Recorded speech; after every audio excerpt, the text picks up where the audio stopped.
নমস্কার। আমরা এই মুহূর্তে হাজির হয়েছি পূর্ব বর্ধমান অঞ্চলে কমলপুর গ্রামে আমরা এসে ইতিমধ্যেই দেখতে পাচ্ছি একটা মসজিদ যেহেতু প্রায় 4 থেকে 5 ফুট নিচে বসে গিয়েছিল রাস্তা থেকে, সেই মসজিদটাকে এখন 5 ফুট সেই মসজিদটাকে জগ দিয়ে তুলে মিস্ত্রির দ্বারায় হাইট করা হচ্ছে। এই কারণেই মসজিদটা দীর্ঘদিনের পুরনো মসজিদ।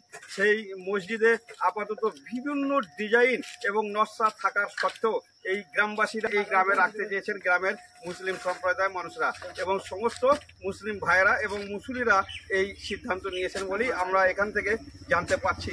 এই মতো আপনারা সরাসরি আমাদের চ্যানেলের মাধ্যমে দেখতে পাচ্ছেন সেই মসজিদটাকে আমি দেখাবো। ইতিমধ্যেই এই যে আপনারা দেখতে পাচ্ছেন জগ দিয়ে সেই মসজিদটাকে তোলা হচ্ছে।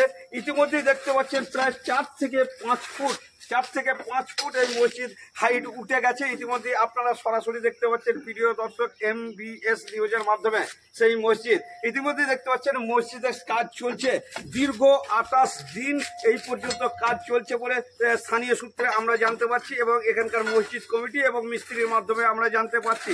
আমরা MBS নিউজের মাধ্যমে সরাসরি আপনাদের সেই ছবি দেখাচ্ছি প্রিয় দর্শক। সেই সঙ্গে আরেকটা কথা আমরা এই চ্যানেলের মধ্যে আপনাদের সরাসরি জানাতে চাই, এখানকার গ্রামবাসী যে যদি এই মসজিদকে রক্ষা করার জন্যে এবং এই মসজিদে হাইট করার জন্যে যে পয়সা ব্যয় হচ্ছে হয়তো তাদের সমর্থনে আসছে না, সেই জন্যে এখানকার গ্রামবাসী এবং আবদার আছেন যদি কোনো সমস্যা বা যদি কোনো ভাই এই মসজিদকে ডোনেট করেন তেনারা নিতে রাজি।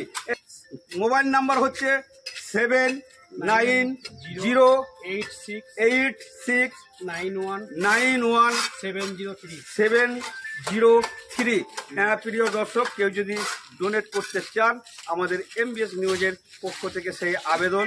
গ্রামবাসীর সিদ্ধান্ত অনুযায়ী কেউ ডোনেট করতে চান তিনারা নেবেন এমনটাই জানা যাচ্ছে এবং প্রিয় দর্শক আমরা সেই খবর আপনাদের জানাচ্ছি সরাসরি MBS এর মাধ্যমে।